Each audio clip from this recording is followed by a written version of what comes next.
Estamos junto al exfiscal y abogado Carlos Gajardo, que es además el representante, entre otros, de Gustavo Gatica, el joven que recibió balines en sus ojos, perdió uno y se está luchando para que en lo posible no pierda la vista del segundo, se pueda recuperar en algo su segundo ojo. Gracias por acompañarnos, abogado. Gracias a usted por la invitación, Mónica.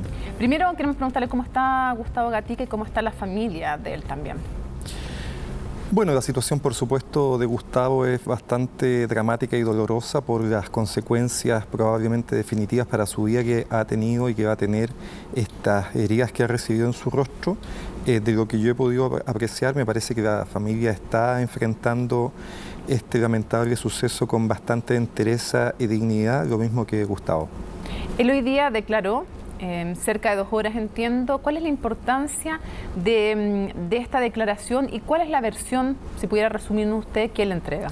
Bueno, básicamente lo que nos ha pedido la Fiscalía es que mantengamos reserva del contenido de las declaraciones, pero sí, por supuesto, le puedo confirmar que él efectivamente hoy día prestó declaración ante el fiscal, uno de los fiscales de la causa, el fiscal Ledesma. Esa declaración fue grabada en audio y creemos que ha sido provechosa para el esclarecimiento de los hechos. Ahora, sin entrar en los detalles, él acusa que esto es un accidente o un disparo intencionado directo. Respecto al contenido de las declaraciones, yo prefiero reservarme con el objeto de que la investigación efectivamente avance. Quiero invitarlo a escuchar parte de la entrevista que tuvimos el 10 de noviembre con el general director de Carabineros, porque hay antecedentes importantes que, entiendo, son recogidos también en la querella que ustedes presentaron. Escuchemos eso y después seguimos conversando. Quiero saber si ya tienen alguna claridad respecto de quién disparó a Gustavo Gatica. No toda la gente lo conoce a lo mejor por el nombre, así que a quienes nos ven les explico que es el joven que recibió balines en sus 2 ojos, que perdió uno y hay alta posibilidad, ojalá no sea así, que pierda el otro también por parte de Carabineros. Quiero preguntarle si está identificado y qué le dice usted como general director de Carabineros a la familia de Gustavo. 2 cosas, Mónica. Primero, decir que nosotros, los 12 carabineros que están formalizados, nosotros los descubrimos, nosotros los autodenunciamos. O sea, eso quiere decir que estamos siendo transparentes con nuestro procedimiento. Y anoche, cuando nos enteramos de lo que le aconteció lamentablemente a Gustavo, también tomamos los antecedentes, se tomó contacto con la fiscal de turno, ella dispuso un curso de acción y posteriormente en la noche se dispusieron otros cursos de acción con otro fiscal, con apoyo de la Policía de Investigaciones, fueron a la unidad de Fuerzas Especiales, se levantó información, se hicieron algunos peritajes y en el fondo todos los antecedentes los estamos colocando en conocimiento del Ministerio Público por un lado y también se ha iniciado el sumario administrativo. Quienes dispararon, sabemos quiénes son, están identificados y todos los antecedentes están en conocimiento del Ministerio Público para que se pueda establecer en un momento dado esta verdad jurídica. Yo lamento mucho lo que padeció Gustavo. Esta información respecto de que están identificados los responsables, me imagino que Carabineros ya la entregó y está en la carpeta. Bueno, es muy importante esta declaración que dio efectivamente con usted, el director general de Carabineros, y a partir de ella nosotros hemos pedido que se cite a prestar declaración en la investigación al director general porque la información que él indica no está en este momento en la carpeta investigativa, es decir, no hay hoy día certeza de quiénes fueron los que dispararon, y es los carabineros que dispararon y que provocaron esta lesión en Gustavo Gatica, y es justamente muy relevante y todas las diligencias que se están llevando a cabo por la Fiscalía apuntan en ese sentido. Por lo tanto, nos parece que la información que dice tener el director general es muy importante que se concrete en la carpeta investigativa. Pero tengo una duda. Él es un funcionario público. Por supuesto. ¿Los funcionarios públicos tienen obligación de presentar en un plazo de cuánto rato es? 24 horas todos los antecedentes sobre eventuales delitos. ¿No debiera estar ya en la carpeta investigativa todos los antecedentes? Yo esperaría que el director general diera las explicaciones de por qué él ha indicado esto y cuáles son efectivamente los antecedentes que tiene para así afirmarlo, pero lo responsable es decir que hoy día en la carpeta investigativa no está identificado los funcionarios que efectuaron los disparos a Gustavo Gatica, como él lo señala, y por lo tanto es muy importante tener esa declaración en el expediente. Quiero ser muy precisa. Usted dice, no están identificados los responsables, pero quiero ser más precisa aún.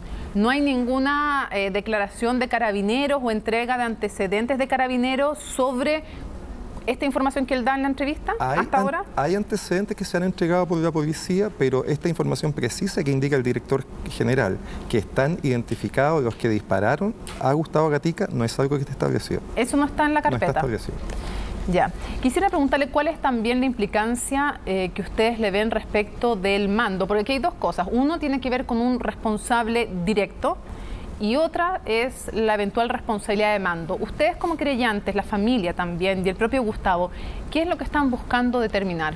Mire, es evidente que en la grave crisis que hoy día tiene nuestro país y con graves actos de violencia, Carabineros debe actuar y debe tener medidas y tomar medidas para frenar y contener esos actos de violencia. Eso no está en discusión.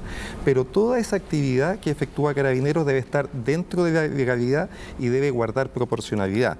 Hay distintos informes de distintas instituciones, el Instituto Nacional de Derecho Humano, etcétera, o declaraciones, por ejemplo, del propio ministro de Salud, Jaime Mañalich, que ha hablado de que justamente en los casos como el de Gustavo, en que ha habido traumas oculares severos, la actuación de Carabineros ha sido desproporcionada. Nos interesa, por lo tanto, también, y es un encargo que como abogados representamos a la familia y a Gustavo, que se indague sobre la responsabilidad no solo política, sino penal, de aquellos que tienen bajo su dirección la actividad de Carabineros, porque el número de heridas que ha habido en el rostro de diversas personas que le han provocado traumas oculares importantes es extremadamente alto, se empina por sobre los 200 y ha habido una progresión desde que comenzaron estas manifestaciones ascendentes. La primera semana ya habían 20 y tantos casos y a partir de esa cifra el Colegio Médico expresó su preocupación de la manera en que estaba ocurriendo. Creo que razonablemente se debieron haber adoptado mucho antes medidas para evitar que estas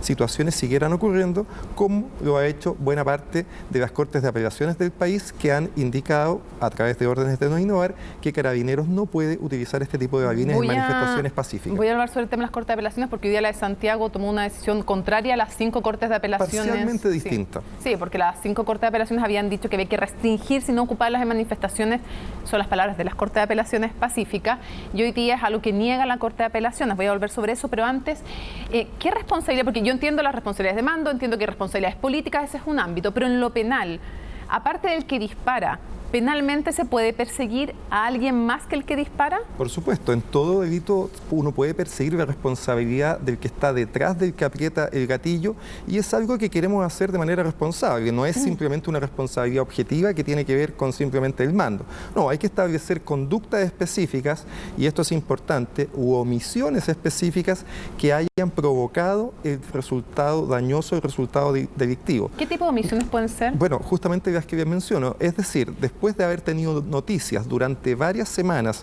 de que el accionar de Carabineros, los protocolos, las armas que se estaban utilizando, la manera en que se estaba reprimiendo, estaban provocando lesiones oculares severas, debió, a nuestro juicio, haberse adoptado por las autoridades políticas respectivas y por el alto mando de Carabineros medidas específicas para que esos hechos no siguieran ocurriendo. En la medida en que esas medidas no se adoptaron, creemos que es posible, pero esto es muy preliminar, iniciar una línea investigativa que apunta a responsabilidad penal por esos hechos. ¿Y eso llega solo al mando militar o policial, para ser más preciso, o también al ámbito político y en el Poder Ejecutivo? ¿A quiénes apuntan ustedes? Mire, insisto que son tesis muy iniciales que no es posible descartar. Yo no quiero hacer acusaciones al gobierno, pero sí creo que eso es algo que hay que indagar, y si estamos hablando entonces de responsabilidades políticas, donde corresponde indagar es justamente en el Ministerio del Interior. Nosotros hemos pedido también la citación a prestar declaración del ministro del Interior, Gonzalo Blumel, por estos hechos. Quiero ir también al caso que usted también representa, del joven asesinado en Curicó, José Miguel Uribe. Bueno, hemos visto en una entrevista a Revista El Sábado al padre de Nelson Uribe. Quiero saber si hay alguien si usted ha conversado con la familia, si hay alguien del gobierno que se haya acercado a ellos o no, en qué situación están y en qué va la investigación también. Bueno, esa investigación se encuentra más avanzada en cuanto a que ya se ha determinado y se ha formalizado y se encuentra en prisión preventiva el posible autor material de estos hechos. Por supuesto, falta mucho para establecer su responsabilidad. Eso solo puede establecerse por un tribunal de justicia en un juicio probablemente oral. Pero la investigación está encaminada respecto del autor material y hay diversas diligencias que se están encaminando para establecer fehacientemente ese hecho. En ese caso es bien importante un punto, Mónica, que emparenta el caso con el caso Catrillanca. En el caso Catrillanca, cuando Carabineros dio la explicación de que por qué habían disparado, inventó una tesis de que ellos a su vez habían sido atacados con armas de fuego y que actuaron repeliendo este ataque con sus propias armas de fuego, todo lo cual luego se demostró que era falso. Bueno, en este caso de Curicó, el conjunto de los militares que han prestado declaración dijeron que ellos habían efectuado los disparos porque habían sido atacados con piedras y palos por una muchedumbre que estaba manifestándose. Pues bien, al analizar el bus y la camioneta donde se desplazaban estos militares, no existía ninguna constatación de piedrazos, palos, daños que hubieran recibido esos vehículos, lo que deja en evidencia la falsedad de esa tesis y que evidentemente nos preocupa porque da cuenta de cierta coordinación para efectuar estas declaraciones. Quiero preguntarle respecto de una noticia que se conoce, en verdad, dos temas como en uno. Hoy día se conoce el acuerdo, la suspensión a la que llegó Lawrence Goldborn respecto del tema de las platas políticas.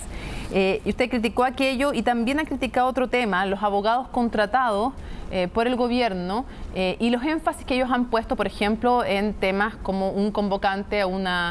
que criticaba, que decía que quería que cayera el gobierno de Sebastián Piñera, y también el énfasis que se ponía entre otros temas respecto de el que baila pasa y otros, y también la definición misma de quiénes fueron los abogados, algunos con los cuales usted fue contradictor cuando usted era fiscal y ellos defendían algunos de los procesados o imputados por temas de platas políticas. Quiero preguntarle las dos cosas en uno, su reacción, porque ya alguna ya ha esbozado, quiero saber qué le parece lo de Lawrence Goldborn y también los abogados elegidos para el otro tema. Bueno, en el tema de Lawrence Goldborn llaman la atención varias cosas. Lo primero es que se viene a conocer hoy día una decisión que se adoptó por parte de la Fiscalía y del Tribunal hace más de 2 meses, de acuerdo a lo que se informa el 5 de septiembre, es decir, es un acuerdo y una audiencia de un caso bastante emblemático que se adoptó, para decirlo literalmente, entre gallo y medianoche, es decir, nadie se enteró de este acuerdo sino hasta más de 2 meses, que hoy día viene publicado en un medio de comunicación.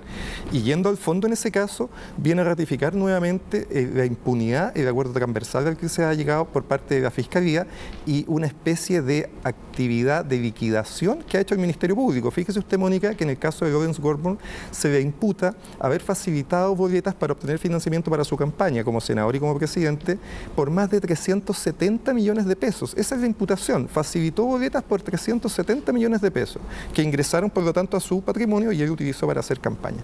¿Cuál es la salida alternativa a la que se llega por parte del Ministerio Público? Una suspensión condicional, no hay reproche penal, no hay sentencia, y un pago de una cifra irrisoria de 11 millones de pesos, que no guarda ninguna relación con la exorbitante cantidad, $500,000 aproximadamente, que había obtenido por estos hechos. Por lo tanto, evidentemente, esto no es sino una gota más en ese vaso que creo que la ciudadanía terminó de cansarla, que tiene que ver con la impunidad transversal con que se pactó esta relación promiscua que existía entre políticos y empresas. Respecto al tema de los abogados del gobierno, a mí me parece muy bien que el gobierno, ante estos graves hechos que han ocurrido, busque abogados que entiendo que además están actuando ad honorem y por lo tanto me parece eso una buena noticia. Pero si usted ve el perfil de los abogados, tienen en común una cosa, son destacados abogados todos, pero tienen en común que todos ellos han estado ligados a defensas vinculadas a SQM, o a la empresa SQM, o a Julio Ponce Lerú, o a Aldo Mota, o a Patricio Contesa, los ejecutivos principales de SQM. Uno habría esperado una mayor diversidad probablemente de abogados para efectuar defensas tan relevantes como las que supongo el gobierno está interesado, que son los graves actos de vandalismo, los graves incendios y las graves violaciones a los derechos humanos, 3 temas donde el gobierno razonablemente debiera intervenir.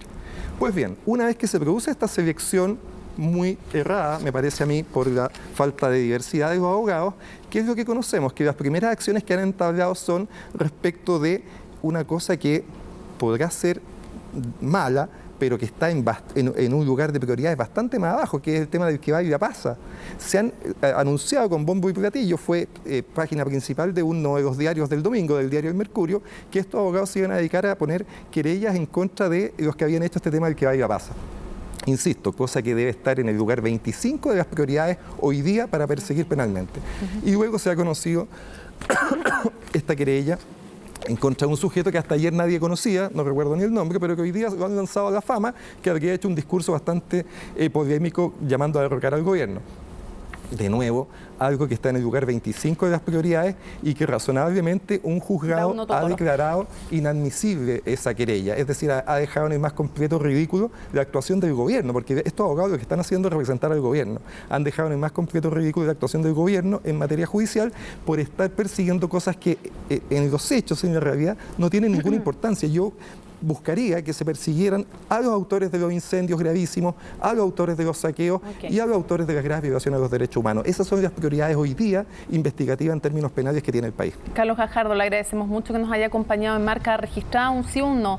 ¿Va a postular a la Asamblea Constituyente o Convención Constituyente? ¿Le gustaría? No, Mónica, no está dentro de mis intereses. Muchas gracias por habernos acompañado. Muchas gracias. Gracias a usted por la invitación.